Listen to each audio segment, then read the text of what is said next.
नमस्कार, news room live देख रहे हैं आप और मैं हूं आपके साथ रूपाली शर्मा और मेरे साथ है मेरे सहयोगी शीतल शर्मा।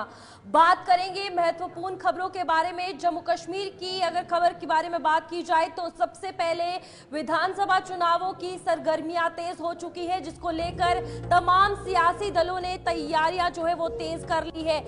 जितनी भी राजनीतिक दल है सभी प्रचार प्रसार में जुट चुके हैं और आपको बता दें 2 दिवसीय दौरे पर अमित शाह जम्मू कश्मीर आ रहे हैं, जिसमें भाजपा की अगर बात की जाए तो उसके लिए प्रचार प्रसार जो है किया जाएगा और इसी में भारतीय जनता पार्टी ने अपने 40 स्टार प्रचारकों की सूची भी जारी की है। बिल्कुल, देखिए बहुत महत्वपूर्ण दिन बीजेपी के लिए, क्योंकि आज बीजेपी का घोषणा पत्र सामने आएगा और खुद गृह मंत्री अमित शाह आधिकारिक तौर पर आज से बीजेपी का प्रचार प्रसार भी शुरू करेंगे और साथ ही साथ बीजेपी के लिए घोषणा पत्र भी जारी होगा, जिसपे सबकी नजरें बनी रहेंगी, क्योंकि नेशनल कॉन्फ्रेंस का घोषणा पत्र सामने आ चुका है, पीडीपी का घोषणा पत्र भी सामने आ चुका है और कांग्रेस और बीजेपी का इंतजार है। लेकिन बीजेपी का इंतजार आज शाम 4 बजे तक खत्म हो जाएगा। चीजें एक दर सीधे निकलकर सामने आएंगी कि आखिर उस घोषणा पत्र में किन किन मुद्दों को रखा जाएगा, किन किन वर्गों को लुभाया जाएगा, किन मुद्दों पर फोकस किया जाएगा और जब कांग्रेस का घोषणा पत्र आएगा तो उसमें क्या खास होगा। हालांकि कांग्रेस नेशनल कॉन्फ्रेंस के साथ गठबंधन में है। नेशनल कॉन्फ्रेंस का मैनिफेस्टो पहले ही आ चुका है, जिसमें भारी विरोध भी देखने को मिला था विपक्ष की तरफ से। लेकिन अब देखना होगा कि आज का मैनिफेस्टो कितना महत्वपूर्ण होगा, जो गृह मंत्री अमित शाह आज एक निजी होटल में सबके सामने रखेंगे और इसका समय लगभग 4 बजे का निर्धारित किया गया है। 3:30 से 4 बजे के बीच का ये समय है और 3:30 से 4 बजे तक तस्वीर साफ होगी कि आखिर इस घोषणा पत्र में अहम बातें क्या रखी जाएंगी। इसके अलावा रैलियां भी होंगी जम्मू कश्मीर के अंदर, क्योंकि आधिकारिक तौर पर आज से ये प्रचार प्रसार बीजेपी का शुरू होगा। बड़े नेताओं का जो सिलसिला है वो भी शुरू हो जाएगा। गृह मंत्री के बाद जो बाकी बड़े नेता हैं, यानी जो स्टार प्रचारक हैं, वो भी जम्मू कश्मीर का रुख अब करने वाले हैं।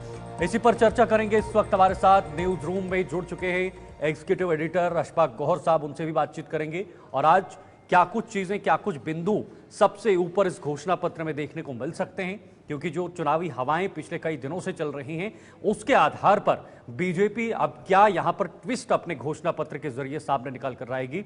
बहुत बहुत शुक्रिया और बहुत बहुत स्वागत आपका समय देने के लिए। आज बीजेपी का घोषणा पत्र सामने आएगा, सबकी नजरें रहेंगी कि आखिर गृह मंत्री अमित शाह क्या चीजें सामने रखने वाले हैं।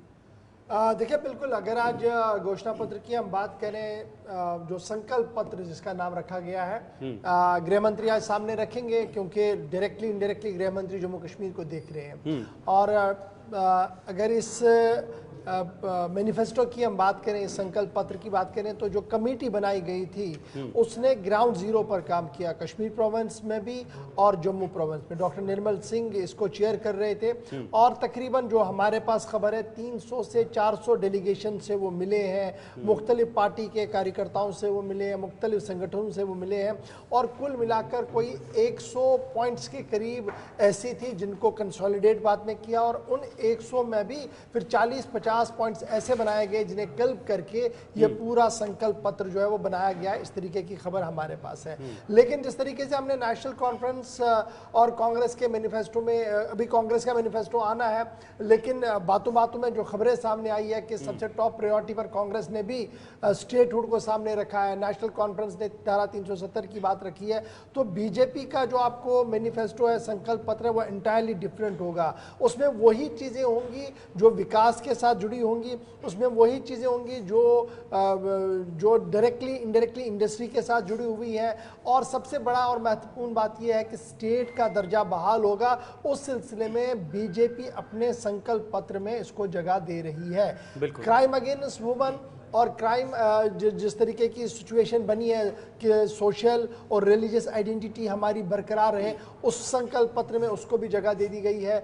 फिर युवाओं के लिए रोजगार, बिल्कुल जैसे यहाँ पर कहा गया कि हमें जी 3 महीने दे दीजिए कि हम 2 लाख से 3 लाख के दरमियान सरकारी रोजगार देंगे। नेशनल कॉन्फ्रेंस संकल्प पत्र वादों में जो बात सामने आई या पीपल्स डेमोक्रेटिक पार्टी ने जो रिलीज किया उसमें भी इस तरीके की बात कही गई है। यहाँ पर भी कुछ चीज़ें ऐसी होंगी जो आपको डायरेक्टली रिफ्लेक्ट करेंगी, कुछ चीज़ें ऐसी होंगी जो इनडायरेक्टली आपको यहाँ पर रिफ्लेक्ट होती हुई नजर आएंगी। लेकिन कुल मिलाकर कोशिश की गई है कि कश्मीर प्रोविंस को भी अकोमोडेट किया जाए, जम्मू प्रोविंस की सोच सोच को भी अकोमोडेट किया जाए, युवाओं को अपने साथ लिया जाए और महिलाओं पर एक खास फोकस इस बार भी रखने की कोशिश की गई जाएगी। इसमें जहां तक हमारी खबर है कि कुछ कोऑपरेटिव सोसाइटियां सिर्फ वुमेन ओरिएंटेड बनाई जाएंगी, जिसमें महिलाओं को ये जो मॉनिटरली या फाइनेंशियली मजबूत करने की बात सामने आ सकती है। ठीक है गौहर साहब, मैं अपने दर्शकों को जरूर याद दिलाना चाहूंगा, लोकसभा चुनाव से ठीक पहले आपने खुद 1-to-1 किया था गृह मंत्री अमित शाह का, उसमें कई सारी बातें, कई सारे मुद्दे रखे गए थे।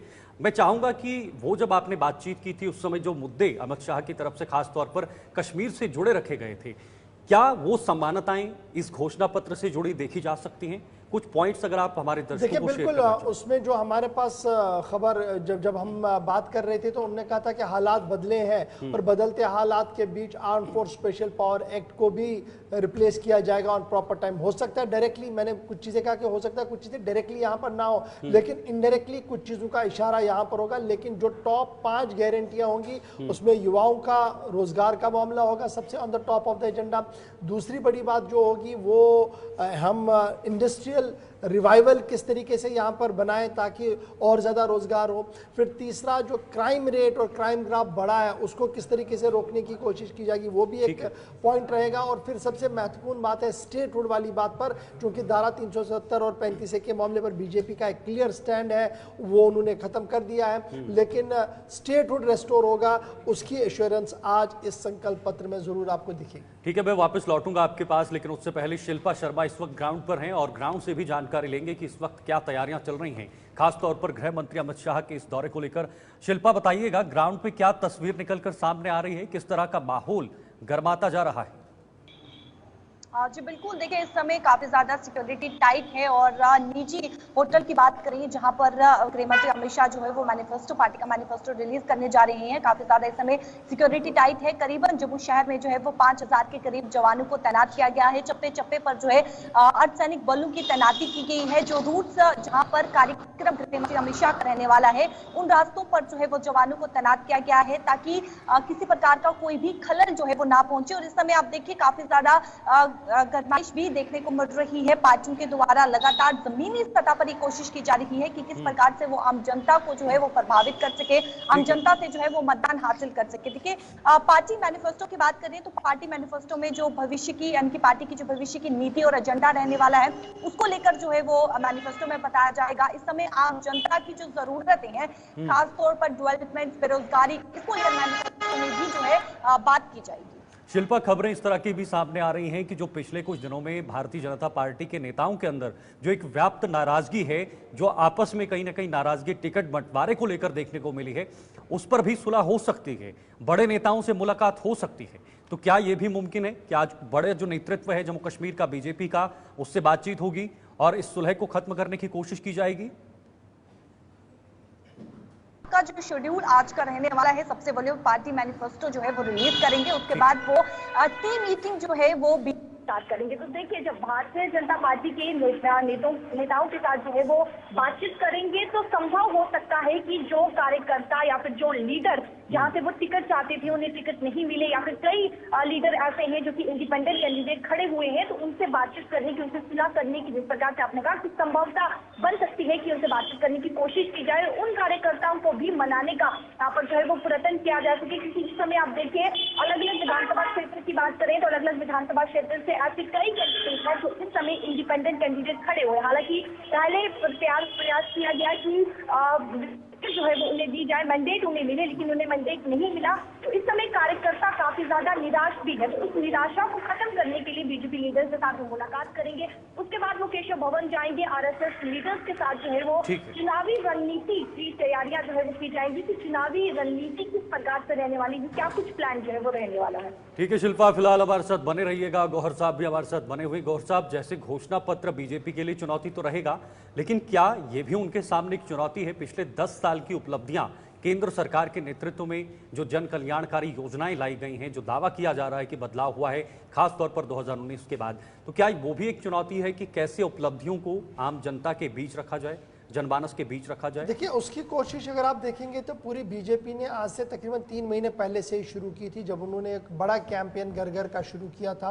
और जो 10 साल में काम हुए हैं, जो डेवलपमेंटल काम हुए हैं, जो पॉलिटिकल फ्रंट पर काम हुआ है, इकोनॉमिक फ्रंट पर काम हुआ है, उसे किस तरीके से ग्राउंड जीरो पर लाया जाए, हर जगह तक पहुंचाया जाए, बीजेपी ऑलरेडी उस पर एक्सरसाइज कर चुकी है। लेकिन अब वो कितना रिफंड होगा, अब वहां से उस नाम पर कितना वोट मिलेगा, एक अलग प्रश्न है और एक अलग सवाल होगा, जिसका जवाब आने वाले दिनों में हमें जरूर मिलेगा। लेकिन जरूर 10 साल बेमिसाल ये नारा है बीजेपी का, और बीजेपी कंटिन्यूअसली इसी पर मुद्दा बनाते हुए चलेगी कि देखिए, हमने अगर यहाँ पर लेफ्टिनेंट गवर्नर एडमिनिस्ट्रेशन थी, लेकिन उसके बावजूद भी केंद्र के अंदर जो सरकार बैठी है, उन्होंने जम्मू कश्मीर को on the top of the agenda रखा। पैसे की कोई किल्लत नहीं हुई, डेवलपमेंट में हम आगे बढ़े हैं, इंफ्रास्ट्रक्चर वाइज हम आगे बढ़े हैं, उन तमाम मुद्दों को गिनाने की कोशिश करेगी। लेकिन विपक्ष पलटवार जब करेगा, जैसे हमने देखा कि विपक्ष ने पहले ही एक चार्जशीट दिया है, अभी तक बीजेपी की तरफ से कोई भी रिस्पॉन्ड उस चार्जशीट पर नहीं आया, जिसमें 3 बड़े मुद्दे बताए गए। एक ये कि पूरे देश के अंदर दूसरी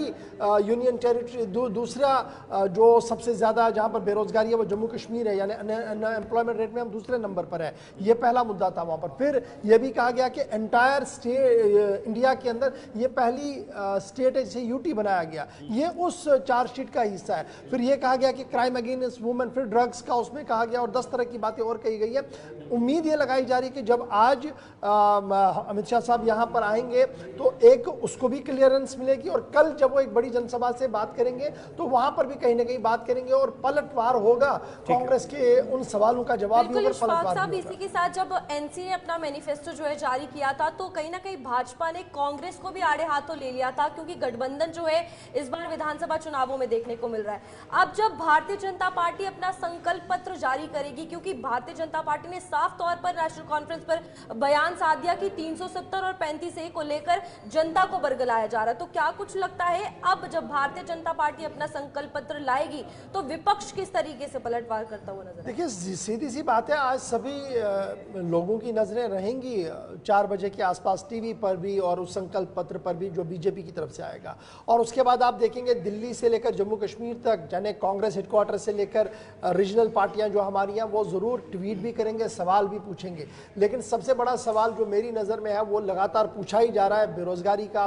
फिर यह भी पूछा जा रहा है कि जिस तरीके से क्राइम अगेंस्ट वुमेन यहाँ पर बढ़ा है, वो कैसे बढ़ा है। फिर और 10 तरह के सवाल है, रीजनल आइडेंटिटी को लेकर सवाल है, वो कंटिन्यूसली पूछे जाएंगे। लेकिन जो अब पहले फेज के तहत वोटिंग नजदीक आएगी, उतनी ज्यादा वॉर ऑफ वर्ड्स भी होगा, उतना ज्यादा पॉलिटिकल माहौल जो है चार्ज भी दिखेगा। बिल्कुल गौहर साहब, देखिए एक बहुत महत्वपूर्ण सवाल मैं आपसे जानना चाहूंगा, इसका जवाब जानना चाहूंगा। जिस तरह से आपने बात की वुमेन्स को लेकर, यानी महिलाओं को लेकर और महिलाओं की सुरक्षा को लेकर, और खासकर युवाओं के रोजगार को लेकर, लेकिन बीजेपी की एक सबसे बड़ी गले की फांस जो पिछले कुछ सालों से बनती आ रही है वो जम्मू कश्मीर का डेली वेजर है, जो लगातार मांग कर रहा है या तो उनकी वेजेस को बढ़ाया जाए या तो उनको परमानेंट किया जाए। संख्या बहुत ज्यादा है, 80,000 से ज्यादा की संख्या है। और दूसरा सबसे बड़ा मुद्दा है वीडीसी एसपीओ, जो 2002 में अटल बिहारी वाजपेयी की सरकार में शुरू हुई थी, और अब वो भी मांग कर रहे हैं कि उन्हें परमानेंट किया जाए, उनको वो दर्जा दिया जाए जो उन्होंने आतंकवाद को लड़ने के लिए हमेशा तत्पर रहे हैं। तो क्या ये भी एक टॉप प्रायोरिटी में रहने वाला है इस लिस्ट के अंदर? देखिए, जहां तक डेली वेजर्स की बात है, मेरी एक मेंबर से बात हुई थी जो इस संकल्प पत्र के इंपॉर्टेंट मेंबर थे, जिन्होंने कश्मीर प्रोविंस में इस पर काम किया है।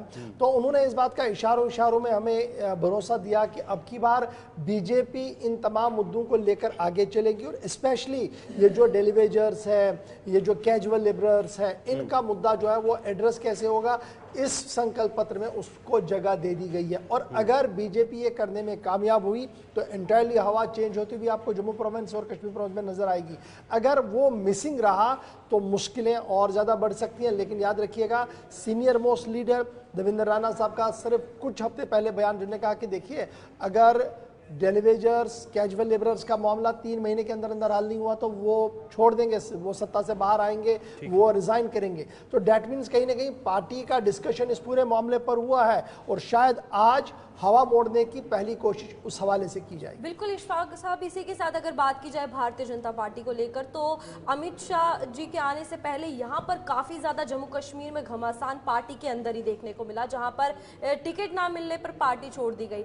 अब जितने भी नाराज नाराज लीडर्स हैं उनको लेकर किस तरीके से भारतीय जनता पार्टी या ये बड़े नेता जो है काम करेंगे, क्या कुछ लगता है? देखिए, ये जब आप देखेंगे जिस दिन से पहला नोटिफिकेशन हुआ है, ये सिर्फ बीजेपी के साथ नहीं हुआ, ये नेशनल कॉन्फ्रेंस के साथ भी हुआ। जब उन्होंने अलायंस किया तो बहुत सारे लोग नाराज हुए और वो इंडिपेंडेंट चले गए। ये पीपल्स डेमोक्रेटिक पार्टी के साथ भी हुआ, बहुत सारे लोग आए, बहुत सारे लोग चले गए। ये विद इन द अलायंस हुआ, कांग्रेस में भी ये सिलसिला जो वो चलता रहा। यही हाल यहाँ पर, जब भी चुनाव होता है एक्सपेक्टेशंस बहुत सारे लोगों की होती है, कैंडिडेट एक ही बन सकता है। और यहाँ पर बीजेपी के लिए एक सुनहरी बात ये थी, एक सिल्वर लाइन ये थी कि उनका अलायंस कहीं पर भी नहीं था, इस वजह से ज्यादा कोई दिक्कत उन्हें नहीं हुई। जम्मू के जब आप कश्मीर प्रोविंस में देखेंगे तो वहाँ अलायंस था दो पार्टियों का, इसलिए बहुत सारे लीडर ऊपर नीचे हुए। तो चुनाव में ये चीजें होती है, उधर ऊपर नीचे जाना। लेकिन अब जो लोग बाहर हैं, जो नाराज है पार्टी से, बाहर है, चुनाव नहीं लड़ा, उन्हें वापस कैसे लाया जाए, शायद पार्टी ने ऑलरेडी एक कमेटी सेटअप की है जो उन तमाम लोगों के साथ राब्ते में। और आज अमित शाह का जब हाई टी का एक प्रोग्राम है कुछ टॉप लीडर्स के साथ, कोर ग्रुप के मेंबर्स के साथ, शायद इस पर भी कोई चर्चा वहां पर होगी और किस तरीके से उन्हें वापस बीजेपी के अंदर रखा जाए और चुनाव में कोई ज्यादा नुकसान ना हो, शायद उस पर भी कोई चर्चा हो सकती। देखिए गौर साहब, पिछले 10 साल के अंदर जो बीजेपी की तरफ से दावे किए जा रहे हैं उसमें पर्यटक को बढ़ावा, यानी पर्यटन क्षेत्रों को बढ़ावा देना कश्मीर के अंदर, क्या वो भी एक हिस्सा इसका हो सकता है, अभिन्न अंग हो सकता है? बिल्कुल। और साथ ही साथ सुरक्षा एक बहुत बड़ा मुद्दा जम्मू कश्मीर का, सिक्योरिटी, जिसकी वजह से चुनाव को इतने साल तक टालना पड़ा। केंद्र सरकार की बात करें तो इंटरनल डायमेंशन और एक्सटर्नल डायमेंशन की भी बात आज होगी। आज आप जब देखेंगे तो ये जो मैंने पहले ही कहा था कि इंडस्ट्री का जब मैंने बात किया था, तो इंडस्ट्री में आपका टूरिज्म एक मेन पिलर है, तो उसमें एक स्पेशल फोकस और कुछ स्पेशल सेंटर्स को बनाने की भी बात होगी। कुछ अनसीन जो हिडन डेस्टिनेशन है उनको कैसे ऊपर लाया जाए, जो हमने बजट में भी परसों देखा, निर्मला सीतारमण साहिबा ने कहा कि 10 से 12 प्लेस ऐसी होंगी जिन्हें हम डेवलप करेंगे, वो यहाँ पर आपको इस संकल्प पत्र में जरूर नजर आएगा। और कुल मिलाकर थोड़ा सा इंतजार ही है, लेकिन बड़ी बात यह होगी कि एम्प्लॉयमेंट के सेक्टर में सरकारी कितना काम होगा, फिर इंडस्ट्री के सेक्टर में किस तरीके से काम होगा, फिर इंटरनल जो डायमेंशन हमारे सिक्योरिटी के उनको कैसे एड्रेस किया जाएगा, और सबसे बड़ा मुद्दा जो है वो यही है कि स्टेटहुड को लेकर अब की बार बीजेपी की पॉलिसी क्या कुछ रहेगी, क्या वो तो on the top of the agenda रहेगा या नीचे रहेगा, उस पर सबकी नजर। ठीक है, बहुत बहुत शुक्रिया आपका हमारे साथ जुड़ने के लिए। शिल्पा, आपका भी बहुत बहुत शुक्रिया हमारे साथ जुड़ने के लिए, और खास तौर पर इस खास दौरे को लेकर ये महत्वपूर्ण जानकारियां ग्राउंड से ही शिल्पा शर्मा में पहुंचाई, और हमारे साथ एग्जीक्यूटिव एडिटर गौहर साहब जिन्होंने मैनिफेस्टो को लेकर तब जो बारीकी से जानकारी है वो भी दी, क्योंकि एक 1-to-1 इनका भी हुआ था, और उसी 1-to-1 के तहत जो कहीं ना कहीं गृह मंत्री अमित शाह के साथ बातचीत हुई थी, उसके आधार पर भी क्या वो चीजें भी इसमें शामिल की जाएंगी या नहीं।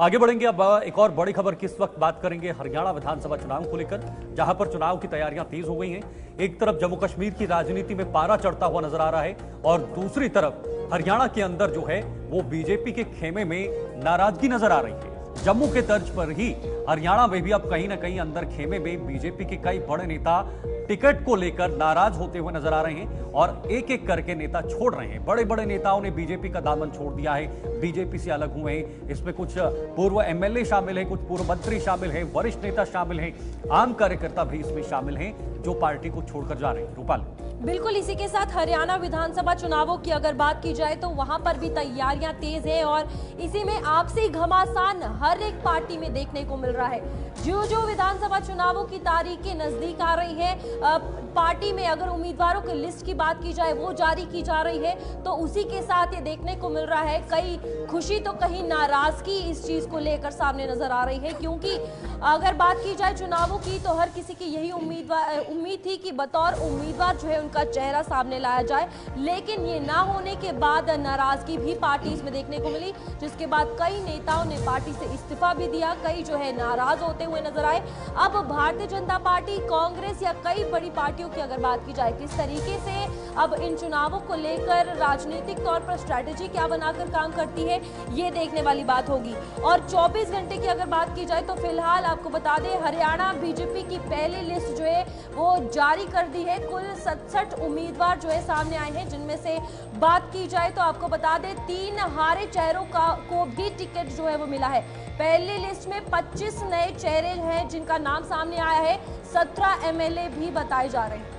तो पहली लिस्ट में दल बदलू कौन है? इसमें देवेंद्र बबली हैं, जेजेपी से निखिल मदान है, कांग्रेस से भव्य बिश्नोई, कांग्रेस से श्रुति चौधरी, कांग्रेस रामकुमार गौतम जेजेपी, पवन कुमार जेजेपी, शक्ति रानी श्याम एचजेपी और श्याम सिंह राणा इनेलो से, संजय कावलाना जेजेपी से हैं जिन्होंने दल बदल किया है, यानी दलों को बदला है, एक दल से दूसरे दल में एंट्री की है।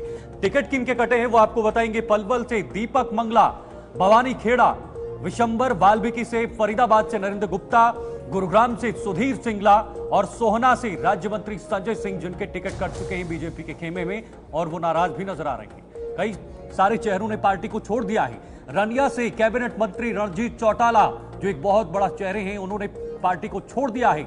अटेल से सीताराम यादव, पेहवा से पूर्व मंत्री संदीप सिंह इसमें शामिल हैं और रतिया से लक्ष्मण भी इसका हिस्सा हैं, इस लिस्ट में वो भी शामिल हैं। उन्होंने भी बीजेपी से किनारा कर लिया है। पहली लिस्ट में कितने नेताओं के बेटी बेटा, यानी कौन परिवारवाद से हैं? भव्य बिश्नोई, कुलदीप बिश्नोई के बेटे हैं। श्रुति चौधरी, किरण चौधरी की बेटी जिन्हें टिकट मिला है। आरती राव इंद्रजीत की बेटी इसमें शामिल हैं। मनमोहन भड़ाना, करतार भड़ाना के बेटे और सुनील सांगवान, सतपाल सांगवान के बेटे जिन्हें टिकट दिया गया है। देखो पहली लिस्ट में जब बीजेपी की आई कितने इसमें टिकट मिली है। कुल जो 67 उम्मीदवार हैं इसमें कितने वर्गों में बांटा गया है? 15 उम्मीदवार ओबीसी से हैं और 13 उम्मीदवार जाट से हैं। एससी से 13 उम्मीदवार और पंजाबी से भी 10 उम्मीदवार इसमें शामिल किए गए हैं। कुल मिलाकर सभी वर्गों को बीजेपी ने ध्यान में रखते हुए इन उम्मीदवारों का चयन किया है, जिसमें सबसे लंबी संख्या ओबीसी के अंदर है। 15 उम्मीदवार ओबीसी में शामिल हैं। जाटों की संख्या भी वहां पर बहुत ज्यादा है, जिसमें 13 उम्मीदवारों को मौका दिया गया है और साथ ही साथ एससी में भी 13 चेहरे शामिल हैं। इसके अलावा ब्राह्मण भी इसमें शामिल हैं और बाकी जो अन्य वर्ग वहां पर हैं, वैश्यों को भी टिकट मिला है। लेकिन सभी वर्गों को साधने के बाद क्या बीजेपी अपने किले को फतेह कर पाएगी या फिर जो एक एक कर नेता छोड़े जा रहे हैं वो बीजेपी के लिए बहुत बड़ी चुनौती बनेगी? रूपाली, मैं फैसला लड़ लिया जी, इंडिपेंडेंट लड़ूंगा। जनता का फैसला था, इनका फैसला मान दिया। मेरे ही हल्के के सब मालिक ये है। ये वर्कर्स का फैसला है, आपका फैसला? वर्कर का फैसला। तो आप भाजपा के नेताओं से आपकी बातचीत चल रही थी सुबह से? ऑफर्स नहीं दी? नहीं, मैं रहा हूँ उनके साथ, पर उसके बाद टिकट के होने के बाद फिर फैसला मेरा हो गया कि मंत्री पद भी है आपके पास? हाँ है, इस्तीफा दे दिया। अब दोगे? आज सुबह इस्तीफा दे दिया। इस्तीफा दे दिया तो कब नॉमिनेशन कब फाइल करेंगे आप? नॉमिनेशन अभी 8 तारीख को तय करेंगे। कौन सी विधानसभा क्षेत्र से? रानिया विधानसभा से। समर्पित एक कार्यकर्ता की तरह हमारे पार्टी में काम किया है, सरकार में काम किया है, तो टिकट कटेगी तो है कि नाराजगी तो होगी। क्या कोई बातचीत हुई थी टिकट को लेकर? नहीं, लगातार टच में थे। नायब सैनी जी के साथ मनोहर लाल जी को भी मिलके गया था, तो उन्होंने कहा था भी कोई आपको किसी प्रकार की टिकट कटने की आपकी कोई ऐसी बात नहीं है। लेकिन जब लिस्ट आई तो हम बड़े अचंभे में थे कि टिकट कट गई। तो आपने सुना किस तरह से नेताओं ने कहा कि जब उन्हें टिकट ना दी गई तो टिकट ना मिलने के बाद किस तरह से उन्होंने अपनी नाराजगी जाहिर की और नाराजगी न सिर्फ जाहिर की बल्कि पार्टी को भी छोड़ा, पार्टी से इस्तीफा दिया। और कई सारे ऐसे लोग हैं जिन्होंने आजाद उम्मीदवार के तौर पर चुनाव लड़ने का फैसला लिया है और कुछ ऐसे लोग भी हैं जिन्होंने इस दल को छोड़कर दूसरे दल में जाने का फैसला लिया है। लेकिन ये बीजेपी के लिए एक बहुत बड़ी चुनौती बनती जा रही है, केंद्रीय नेतृत्व के लिए एक बहुत बड़ी चुनौती बनती जा रही है। संदीप इस वक्त हमारे साथ जुड़ चुके हैं, हमारे सहयोगी हैं, हरियाणा से सीधे हमारे साथ इस वक्त ज्वाइन हो चुके हैं। संदीप, लगातार हरियाणा की सियासत में उबाल देखने को मिल रहा है, खास तौर पर जो बीजेपी का खेमा है वहां पर खलबली हो रही है और कई सारे नेता छोड़ रहे हैं। शीतल, देखिए बिल्कुल बीजेपी ने जैसे ही टिकट का बंटवारा किया और उसके बाद से लगातार इस तरह की स्थिति देखने को मिल रही है और बगावती जो नेता है वो लगातार पार्टी को छोड़ रहे हैं, अलविदा कह रहे हैं। अब तक करीब 150 से अधिक ऐसे नेता हैं जो पार्टी का जो है इस्तीफा दे चुके हैं या फिर उनका जो है अलग हो चुके हैं। ऐसे में अगर बड़े नेताओं की बात करूं तो 24 घंटे के अंदर अभी तक जो है 32 ऐसे लीडर थे जो पार्टी को अलविदा कह चुके हैं और पार्टी से नाराज हैं। अब वो जिसमें मंत्री भी शामिल हैं, विधायक शामिल हैं, पूर्व विधायक शामिल हैं और उनका साफ तौर पर ये कहना है कि पार्टी के लिए मेहनत की 5 साल और अब पार्टी ने इस तरह का जो सिला उनको देने का काम किया है और अब चुनाव लड़ने का फैसला कर रहे हैं। लेकर अगर बात की जाए तो हाईकमान ने साफ तौर पर इन नेताओं को कहा है कि ये लिस्ट जो है दिल्ली से बनकर आई है, तो इसमें उन लोगों का, इन नेताओं का जिन्होंने उम्मीद लगाई थी कि बतौर उम्मीदवार वो खड़े होंगे, उनका क्या कुछ रिएक्शन आया है? क्योंकि सारी बात जो है दिल्ली पर आ गई कि दिल्ली में बैठकें हुई, दिल्ली में सूची जारी हुई है। देखिए बिल्कुल जो नेता पार्टी को छोड़ रहे हैं और जो शीर्ष नेतृत्व से बातचीत करने का प्रयास कर रहे हैं, उनका ये कहना था कि दिल्ली से सीट तय हुई है, इसमें हरियाणा के बड़े पदाधिकारी कुछ नहीं कर सकते। ऐसे में जो नाराज नेता है वो लगातार पार्टी को छोड़ रहे हैं और निर्दलीय चुनाव लड़ने की बात कर रहे हैं, जिसमें जो है रणजीत सिंह चौटाला से लेकर विधायक, चाहे पूर्व विधायक हो गुड़गांव से नवीन गोयल जो पिछले लंबे समय से पार्टी से जुड़े हुए थे, उनके साथ करीब 112 जो पदों पर तैनात थे पार्टी के जो नेता और उनके जो साथी थे, उन्होंने एक साथ जो है पार्टी को इस्तीफा दे दिया। यानी कि समझ सकते हैं कि 24 घंटे में 150 से अधिक जो नेता हैं वो बीजेपी को जो है बाय बाय कह चुके हैं और अब अलग से चुनाव लड़ने की बात कर रहे हैं। तो यानी कि ये समझा जा रहा है कि हरियाणा में अगर बीजेपी चुनाव लड़ेगी तो कैसी स्थिति में लड़ेगी जब साथी जो है धीरे धीरे उनका साथ छोड़ रहे हैं। तो ऐसे में बीजेपी के लिए कहीं ना कहीं खुद ही चुनौती साबित होती हुई नजर आ रही है। हालांकि अभी कांग्रेस की ओर से लिस्ट जारी नहीं की गई है, मैदान में कांग्रेस के नेता नजर नहीं आ रहे हैं, लेकिन बीजेपी कहीं ना कहीं अपने ही नेताओं से जो है अब टकराने की स्थिति में नजर आने लगी है। संदीप, जिस तरह से केंद्रीय नेतृत्व का हवाला दिया जा रहा है कि लिस्ट वहां पर बनी है और वहीं पर सब कुछ जो पूरी लिस्ट बनी है वो निकलकर सामने आई है, वहीं पर चेहरों पर चर्चा की गई है, लेकिन अब उसी केंद्रीय नेतृत्व का कर्तव्य बनता है कि पार्टी को एक झोली में कैसे बांधना है, सभी लोगों को एक कतार में लेके कैसे चलना है। जो पार्टी कहती है कि हम सबसे बड़ा संगठन है पूरी दुनिया में, एक परिवार की तरह है, एक परिवार की पार्टी नहीं है, एक संगठन है, अलग अलग लोगों का संगठन है, लेकिन उसी संगठन में अगर इस तरह की टूट देखने को मिलती है तो वो कहीं ना कहीं उस पार्टी के जो बनावट है, उस पार्टी की जो नीतियां हैं, उस पर भी सवाल खड़ी करती हैं। तो केंद्रीय नेतृत्व का क्या कदम होगा हरियाणा को लेकर, खासतौर पर जो बड़े बड़े नेता वहां पर छोड़ रहे हैं?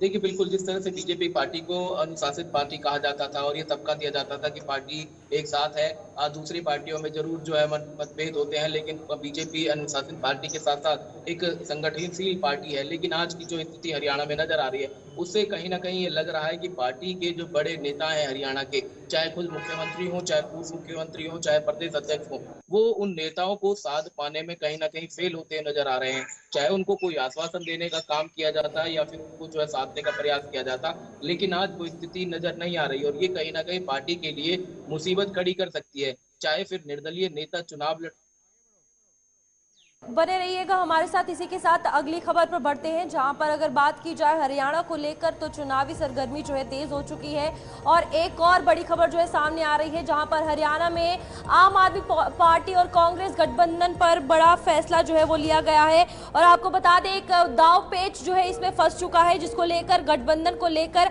अभी तक कोई फैसला हरियाणा के चुनावों में नहीं किया गया है और गठबंधन के खिलाफ कांग्रेस के विरोध के सुर भी जो है वो दिखते हुए नजर आ रहे हैं, जहां पर आम आदमी पार्टी और कांग्रेस एक तरफ गठबंधन को लेकर अभी तक कोई ऐसा फैसला नहीं ले पाई है। बिल्कुल, देखिए एक तरफ बीजेपी के अंदर गहमा गहमी का दौर चल रहा है, दूसरी तरफ कांग्रेस और आम आदमी पार्टी के बीच की जो गठबंधन की बातें हो रही थी उसमें अभी पेंच फंसते हुए नजर आ रहा है। अभी तक कोई भी फैसला इस गठबंधन को लेकर नहीं किया गया है कि क्या आम आदमी पार्टी और कांग्रेस के बीच ये गठबंधन किया जाएगा या नहीं।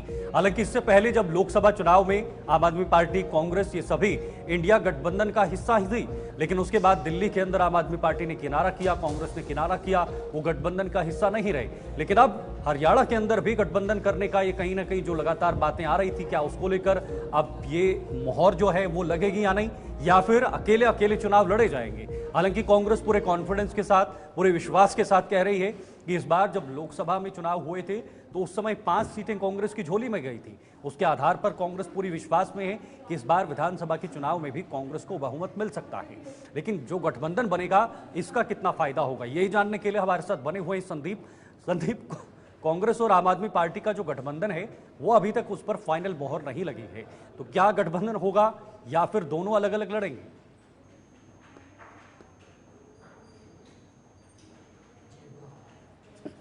बिल्कुल, इसी के साथ हरियाणा विधानसभा चुनावों को लेकर अगर बात की जाए तो कांग्रेस जो है 7 सीटों पर और आम आदमी पार्टी 10 सीटों को लेकर जो है वो अड़ी हुई है, जिसको लेकर अभी तक इन दोनों पार्टीज में गठबंधन को लेकर बड़ा फैसला नहीं हो पाया है।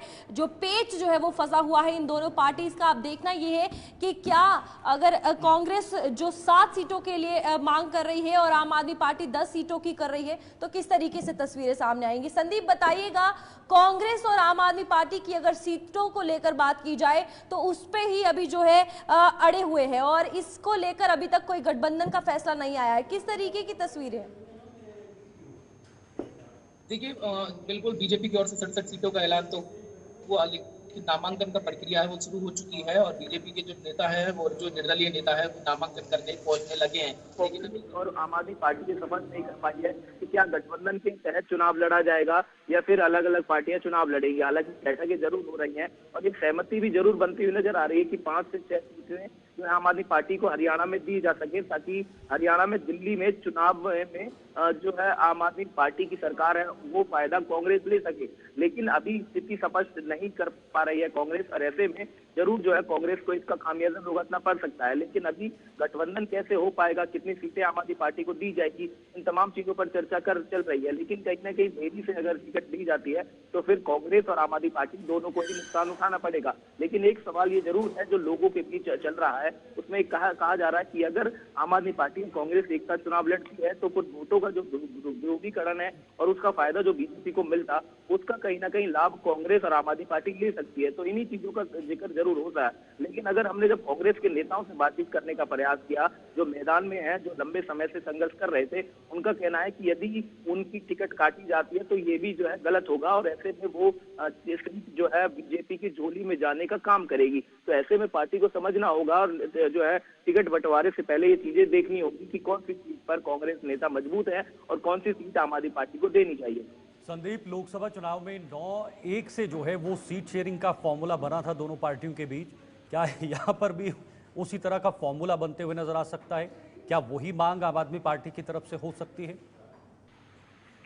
बिल्कुल, देखिए आम आदमी पार्टी की तरफ से 10 सीटों का जिक्र कर रही थी और 10 सीटें से लेकर 9 सीटें, हालांकि जिस तरह से 10 सीटों में से 1 सीट उनको दी गई थी, तो यानी कि 9 सीट जो है जरूर आम आदमी पार्टी को मिलनी चाहिए थी। लेकिन अभी जो आम आदमी पार्टी है वो 7 सीट या 8 सीट पर मान सकती है। लेकिन कांग्रेस के जो हरियाणा के नेता है भूपेंद्र सिंह हुड्डा, उनका सिर्फ कहना था कि 3 से 4 सीटें जरूर उनको दी जा सकती है। लेकिन उसका जो है वहां पर देखा कि किस तरह की तस्वीरें बनती हुई नजर आई। उनकी बैठक में ही उनका जो है विरोध किया गया और राहुल गांधी ने फिर जो है उनसे दूरी बनाने का काम किया। लेकिन अभी सवाल ये उठ रहा है कि कितनी सीटों पर सहमति बनेगी और कितनी सीटों पर है आम आदमी पार्टी लड़ सकती है। लेकिन स्थिति बहुत ज्यादा अगर साथ नहीं सकती है, लेकिन अगर साथ लाकर ऐसी सीटों पर जो कांग्रेस की लोकल लीडरशिप है वो नाराज है, वो इस गठबंधन के खिलाफ है, वो नहीं चाहती है इस गठबंधन हो आम आदमी पार्टी के साथ, लेकिन केंद्रीय नेतृत्व गठबंधन के जो ख्वाब हैं वो देख रही है। बिल्कुल, देखिए राहुल गांधी चाहते हैं कि आम आदमी पार्टी की जो वोट बैंक है उसको हरियाणा में कांग्रेस के साथ लाया जा सके, और अगर हरियाणा में कांग्रेस जो है आम आदमी पार्टी का साथ देती है तो फिर दिल्ली में आम आदमी पार्टी का साथ कांग्रेस को मिल सकता है। यानी कि दोनों चीजों में आगे की सोच कर राहुल गांधी चल रहे हैं और ऐसे में समाजवादी पार्टी के भी हरियाणा में देने का काम कांग्रेस कर सकती है। तो इन तमाम चीजों पर मंथन चल रहा है, लेकिन कब तक चलेगा ये कहना अभी मुश्किल है। ठीक है, बहुत बहुत शुक्रिया आपका संदीप, ये तमाम जानकारी के लिए। हरियाणा से ये महत्वपूर्ण जानकारी इस वक्त हमारे सहयोगी ने दी। हालांकि अब दोनों दल जो बड़े दल हैं, एक तरफ से बीजेपी जहां पर पार्टी के नेता जो हैं वो पार्टी को छोड़ रहे हैं, दूसरी तरफ कांग्रेस और आम आदमी पार्टी का जो ये गठबंधन है, ये इस प्रदेश की सियासत के लिए कितना कारगर होगा, कांग्रेस के लिए कितना कारगर होगा, ये सबसे महत्वपूर्ण बात है। वक्त एक छोटे से ब्रेक का है, लेकिन आप बने रहिए हमारे साथ।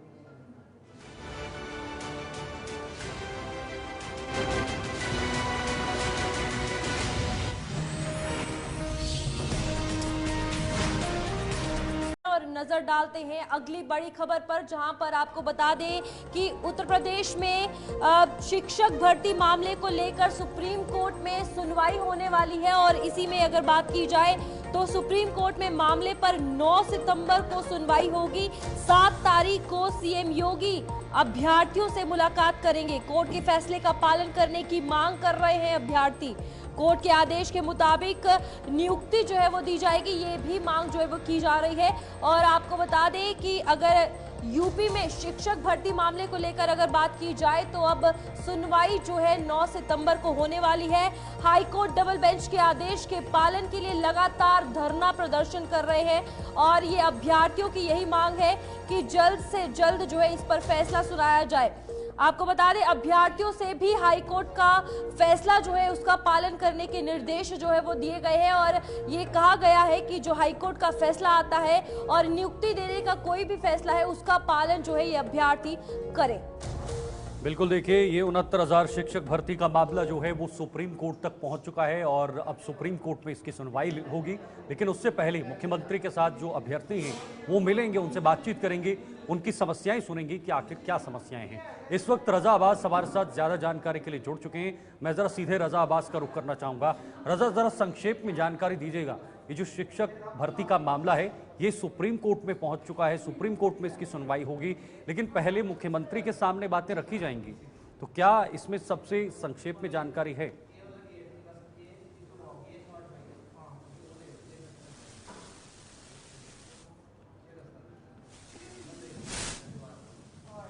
रजा, आपकी आवाज नहीं आ रही।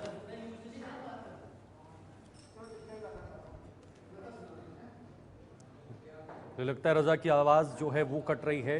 हमारी टीम उनसे फिर से संपर्क साधने की कोशिश करेगी, लेकिन एक बहुत बड़ा मामला शिक्षक भर्ती का, जिसमें लगभग 69,000 का ये आंकड़ा है शिक्षक भर्ती में, जिनका अब सुप्रीम कोर्ट में मामले पर 9 सितंबर को सुनवाई होनी है, यानी कुछ दिनों के बाद। और 7 तारीख को सीएम योगी अभ्यर्थियों से मुलाकात करेंगे, उनसे बातचीत करेंगे। कोर्ट के फैसले का पालन करने की मांग जो है वो अभ्यर्थी कर रहे हैं, यानी जो कोर्ट का फैसला है उसकी मांग जो है वो मानी जाए, कोर्ट के आदेश के मुताबिक नियुक्ति दी जाए, ये अभ्यर्थियों का कहना है। लेकिन जब मुख्यमंत्री योगी आदित्यनाथ उनसे मुलाकात करेंगे, कुछ महत्वपूर्ण, कुछ बड़े नाम दिए गए हैं जिनसे मुलाकात होगी, और मुलाकात के दौरान में आपसी सहमति क्या सरकार और इन अभ्यर्थियों के बीच होगी या नहीं, ये सबसे बड़ा सवाल है। किस तरह से योगी आदित्यनाथ इन दोनों पक्षों के बीच एक समन्वय बैठाने की कोशिश करेंगे, ये सबसे बड़ा सवाल है। फिलहाल ये मुलाकात अहम होगी क्योंकि सुप्रीम कोर्ट में उसके बाद 9 को सुनवाई होनी है, 7 को मुख्यमंत्री के साथ इन सभी अभ्यर्थियों की जो है वो मुलाकात होगी, जिसमें कई सारे अभ्यर्थी शामिल हैं।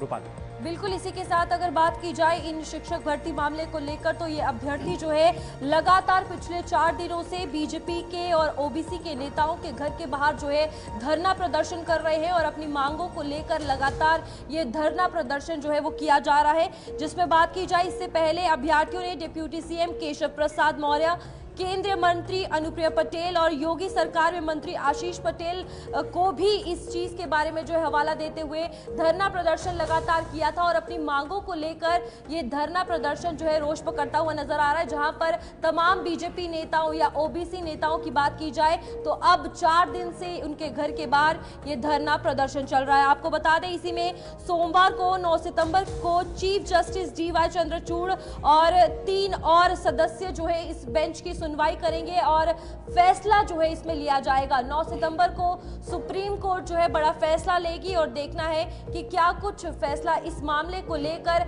जहां पर 69,000 शिक्षक अभ्यर्थियों की मांगों का धरना प्रदर्शन चल रहा है, उसको लेकर निकलेगा। बिल्कुल, देखिए मुलाकातों का दौर तो जारी है। इससे पहले मंत्री ने भी उनसे मुलाकात की है, मुलाकात के दौरान उनसे बातचीत की है। फिलहाल रजा अब्बास हमारे संवाददाता फोन लाइन पर जुड़ चुके हैं। रजा, पूरी जानकारी बताइएगा। 69,000 शिक्षक अभ्यर्थी का जो मसला है 4 वर्षों से लटका हुआ है। लगातार मंत्री के घरों के सामने, सरकारी आवास के सामने लगातार प्रदर्शन हो रहा है। कुछ दिन पहले केशव प्रसाद मौर्य और उसके बाद इससे एक दिन पहले भूपेंद्र सिंह चौधरी जो प्रदेश अध्यक्ष है बीजेपी, उनके, और कल ओपी राजभर के सरकारी आवास के सामने ये प्रदर्शन हो रहा था। ओपी राजभर से इनका प्रतिनिधिमंडल जाके मिला। ओपी राजभर ने आश्वासन दिया कि हम जो है 7 सितंबर को, यानी 9 सितंबर को सुनवाई है सुप्रीम कोर्ट में, उससे पहले ही आपके 4-5 लोगों को मिलवाएंगे और मुख्यमंत्री से अपॉइंटमेंट दिला के इस विषय को क्लोज करेंगे। रोज कहीं ना कहीं किसी न किसी सड़क के जरिए से, किसी न किसी जरिए से बैरिकेडिंग को क्रॉस करके वीआईपी इलाके में मंत्रियों के घरों के आवास के बाहर प्रदर्शन करते हुए ये अभ्यर्थी नजर आ रहे हैं। तो लग रहा है कि मुख्यमंत्री जो है कुछ आश्वासन दें या कोई वार्तालाप हो, ये कोई अच्छे रोड मैप पे ये चर्चा आ सकती है, हो सकता है, क्योंकि डबल बेंच हाईकोर्ट ने खास तौर पे आदेश कर दिया है सरकार को, उत्तर प्रदेश सरकार को, कि इनको सुना जाए और इनको नियुक्ति पत्र दिया जाए। इनकी जेन्युइन मांग है। बिल्कुल, देखिए रजा, कोर्ट ने सीधे कहा है कि जो पुरानी चयन सूची है उसको रद्द कर दिया जाए और नई सूची तैयार की जाए आरक्षण के दायरे में लेकर। तो क्या सरकार इस पर कोई बड़ा कदम उठाएगी? क्योंकि पहले मुख्यमंत्री योगी आदित्यनाथ के साथ बैठक होगी और उनसे बातचीत होगी। क्या दोनों पक्षों के बीच समन्वय बैठाने की कोशिश भी मुख्यमंत्री की तरफ से रहने वाली है? देखिए, ये जो मुद्दा है बार बार हमारा जेके न्यूज चैनल उठा रहा है और खासतौर पे हम लोगों ने कई बार इनकी खबरें दिखाई हैं और जितने भी मंत्रीगण हैं और पदाधिकारी हैं भारतीय जनता पार्टी के, वो लोग भी परेशान हैं क्योंकि कहीं ना कहीं से रोड प्रदर्शन होता है और ये वीआईपी इलाका डिस्टर्ब रहता है, ट्रैफिक जो है उसकी व्यवस्था डिस्टर्ब रहती है। लिहाजा इसको बहुत ही ध्यानपूर्वक योगी आदित्यनाथ ने लिया है और वो 7 सितंबर को मिल सकते हैं। कोई निर्णायक यानी ये संवाद कोई निर्णायक रूप में दाखिल हो सकता है, बिल्कुल मगर रजा, देखने वाली इसी के बात है। साथ मुख्यमंत्री योगी आदित्यनाथ की बात की जाए तो वो इनसे मुलाकात करेंगे, जहां पर ये कहा गया है कि 5 अभ्यर्थियों के साथ मुलाकात की जाएगी। 9 सितंबर को सुप्रीम कोर्ट का फैसला मतलब सुनवाई जो है वो की जाएगी। क्या कुछ लगता है इन अभ्यर्थियों को ये जो आश्वासन दिया गया है इसके बाद ये धरना प्रदर्शन जो है वो शांत होगा? क्योंकि लगातार 4 दिन से बीजेपी नेताओं के और ओबीसी नेताओं के घर के बाहर ये धरना प्रदर्शन जो किया जा रहा है। देखिए, खासतौर पे वो नई सूची और खासतौर पे जो आरक्षण को लेकर ओबीसी और एससी की बात ये अभ्यर्थी कह रहे हैं कि बहुत बड़ा घोटाला है, उस सूची को रिफॉर्म करने की बात ये अभ्यर्थी कर रहे हैं। तो कहीं ना कहीं ऐसी बात है कि योगी आदित्यनाथ अब सीरियस मूड में है क्योंकि ये बात केंद्र तक पहुंचेगी और शीर्ष नेतृत्व की तरफ से भी इशारा हो गया है कि इनकी जो भी सोल्यूशन है, क्योंकि खासतौर पे न्यायालय का हस्तक्षेप होने के बाद कहीं ना कहीं बैक फुट पे है सरकार, तो सरकार कहीं ना कहीं इसको एक रिजल्ट के रूप में देखना चाहती है, इसलिए वार्तालाप करके इसका कोई समाधान जरूर सरकार के ऑफिसर्स और जो मंत्रीगण हैं और खासतौर पे मुख्यमंत्री निकालने की कोशिश करेंगे। बहुत बहुत धन्यवाद आपका रजा, ये तमाम जानकारी के लिए। फिलहाल योगी आदित्यनाथ जब मिलेंगे तो क्या सुप्रीम कोर्ट में जो सुनवाई होगी उससे पहले सरकार द्वारा कोई बड़ा कदम उठाया जाएगा या नहीं, इस पे सबकी नजरें। फिलहाल यूपी के सुल्तानपुर में एनकाउंटर पर सियासत तेज हो गई है। एनकाउंटर का मामला गरमाता हुआ नजर आ रहा है। मृतक मंगेश यादव के घर पहुंचे नेता प्रतिपक्ष लाल बिहारी। बीजेपी प्रवक्ता राकेश त्रिपाठी ने इस सभा पर निशाना साधा है। अपराधी के घर जाकर सपा जश्न मना रही है, मातम मना रही है। ये बीजेपी का कहना है कि मातम जो है वो समाजवादी पार्टी की तरफ से मनाया जा रहा है एक अपराधी के घर जाने पर। यानी कुल मिलाकर अब ये जो एनकाउंटर है ये सियासत जो है वो पकड़ रहा है, सियासी रास्ते पर अब ये पूरा एनकाउंटर आ चुका है। लेकिन इस मामले में अब कहीं ना कहीं जो समाजवादी पार्टी की तरफ से नेता है वो अपराधी के घर पहुंचे, जिसका एनकाउंटर हुआ है उनके घर में उसके परिवार से संवेदनाएं भी जताई हैं, लेकिन सीधे सीधे यहां पर सरकार की तरफ से कटाक्ष किया गया है, बीजेपी की तरफ से कटाक्ष किया गया है। साथ देने में समाजवादी पार्टी किस न्यूनता तक जाएगी? समाजवादी पार्टी अपराधी के घर जाकर के मातम पुरसी करना चाह रही है। पहले मुख्तार अंसारी के घर जाकर के वहां मातम पुरसी करने का काम अखिलेश यादव जी करते हैं और अब मंगेश यादव जो 1 लाख रुपए का इनामिया बदमाश था, जो पुलिस पर गोली चलाने का दुस्साहस कर रहा था, अब उसके यहाँ फातिहा पढ़ने के लिए समाजवादी पार्टी के नेता प्रतिपक्ष विधान परिषद की जा रहे हैं। ये समाजवादी पार्टी का जाति प्रेम उत्तर प्रदेश को लेकर के गर्त में गया था, ये उत्तर प्रदेश को फिर गर्त में लेकर जाना।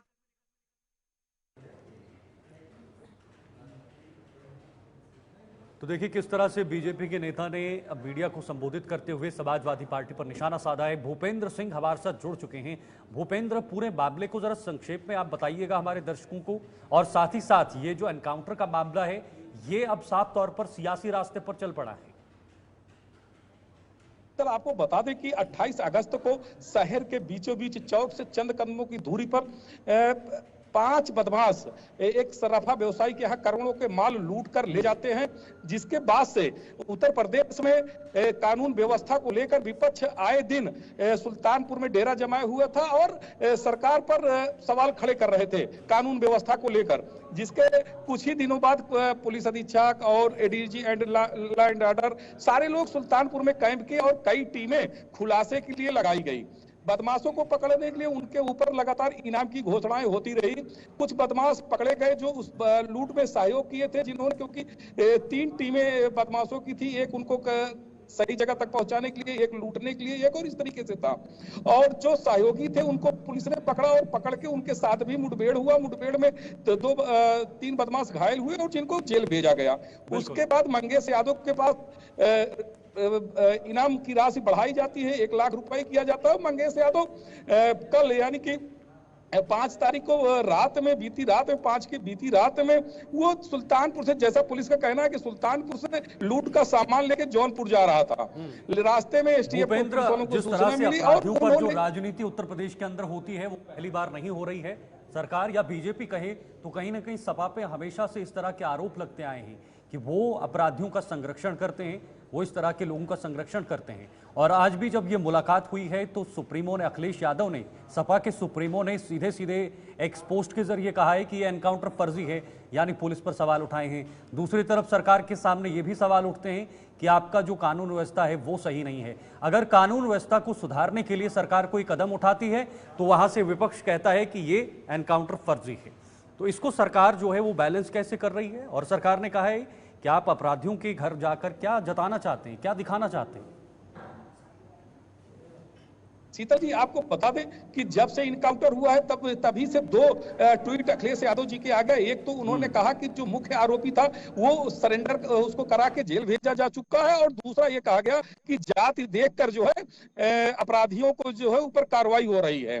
और उसके बाद से भाजपा ने उसके जवाब में जो है तो ये भी कहा गया है कि मंगेश यादव का जो एनकाउंटर हुआ है वो जाति के अकॉर्डिंग किया गया है, और इस एनकाउंटर को लेकर ये बड़ा बयान जो है अखिलेश यादव के द्वारा दिया गया है। तो इस पर किस तरीके की सियासत गरमा रही है? क्योंकि साफ तौर पर अगर बात की जाए तो ये कहा गया है कि मंगेश यादव को जाति देखकर मारा गया है। आज मंगेश यादव के घर नेता प्रतिपक्ष उनके घर जा रहे हैं और इस पर सवाल उठा रहे हैं, और मानव अधिकार में एक कार्रवाई के लिए एप्लीकेशन दी गई है एक अधिवक्ता द्वारा, जिस पर जो है वो एक्सेप्ट कर ली गई है और उसकी जांच की बात की जा रही है। और लगातार समाजवादी पार्टी ये कह रही है। चलिए भूपेंद्र, आपका बहुत बहुत शुक्रिया। कोलकाता केस को लेकर कार्रवाई और भी तेज हो गई है। सीबीआई के साथ ईडी ने भी अब शिकंजा कस लिया है, यानी ईडी का प्रवेश भी इस केस में हो चुका है। कोलकाता में संदीप घोष के 6 ठिकानों पर ईडी ने कार्रवाई की है। 13 दिन पहले सीबीआई ने भी छापा मारा था, और अब 13 दिन के बाद जो है वो ईडी ने भी 6 ठिकानों पर छापेमारी की है। और छापेमारी के दौरान संदीप घोष के ठिकानों से क्या कुछ निकल कर आएगा, किस तरह के दस्तावेज संदीप घोष के वहां चौगाने से निकलकर सामने आएंगे, ये सबसे बड़ा सवाल है। लेकिन पहले सीबीआई और अब ईडीआई ने भी प्रवेश कर लिया है रूपाली, यानी जो जितनी भी जांच एजेंसियां हैं वो इस मामले को पूरी गंभीरता से, पूरी गहराई से और पूरी नजदीकी से देख रहे हैं। बिल्कुल शीतल, इसी के साथ कोलकाता रेप मामले को लेकर अगर बात की जाए तो देश भर में प्रदर्शन किया जा रहा है, लेकिन सबसे बड़ी बात यह है जहां पुलिस की कार्रवाई के बाद सीबीआई की मांग की गई थी और सीबीआई की कार्रवाई चल रही थी, अब ईडी ने भी जगह जगह छापा मारना शुरू कर दिया है। सवाल ये खड़ा होता है कि सीबीआई की जांच के बाद कई बड़े खुलासे जो है आरजेकर मेडिकल कॉलेज को लेकर हुए हैं, जहां पर प्रिंसिपल को लेकर भी अब सुनवाई होगी। और आपको बता दें कि ये देखने वाली बात है, जहां पर कोलकाता रेप मामले के बाद इतनी बड़े खुलासे सीबीआई द्वारा किए जा रहे हैं, तो कितना बड़ा ग्रुप जो है वो इन चीजों के पीछे था। ना ही सिर्फ बात की जाए रेप मामले की, ये भी आया डेड बॉडीज जो है वो भी आगे सप्लाई की जाती थी। पेपर लीक को भी लेकर बात आई कि पेपर पैसे लेकर जो है पास करवाए जाते थे, और ऐसे कई बड़े जो है आगे बातें निकलकर सामने आई है, जिसको लेकर अब ईडी ने भी शिकंजा कस लिया है, क्योंकि सीबीआई की जांच के बाद ये सभी बड़े खुलासे किए गए हैं और इसी में और नई चीजें जो है वो निकलकर सामने आ रही हैं, जिसको लेकर अब सीबीआई के साथ ईडी ने भी शिकंजा कस लिया है। जहां पर कोलकाता के संदीप घोष की अगर बात की जाए तो 6 ठिकानों पर अब रेड जो है ईडी द्वारा मारी जा रही है, और इसी में आपको बता दें कि आरजेकर मेडिकल कॉलेज के पूर्व प्रिंसिपल संदीप घोष के ठिकानों पर जो ईडी की रेड है और सीबीआई की जो ये कार्रवाई चल रही है, अब और नए ऐसे जो खुलासे हैं वो किए जाएंगे।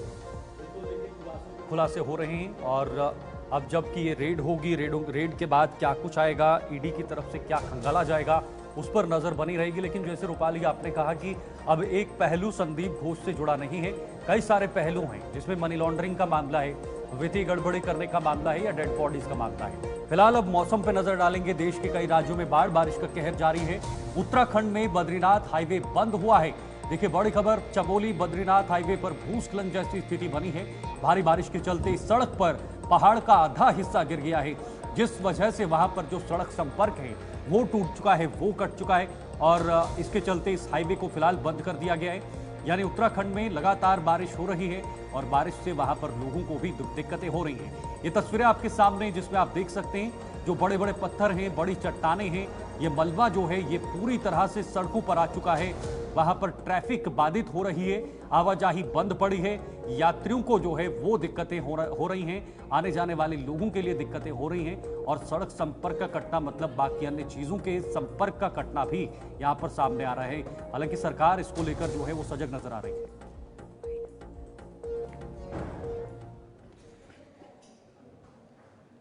तो चलिए न्यूज रूम लाइव में आज के लिए फिलहाल इतना ही। मुझे और मेरी सहयोगी को दीजिए इजाजत। नमस्कार।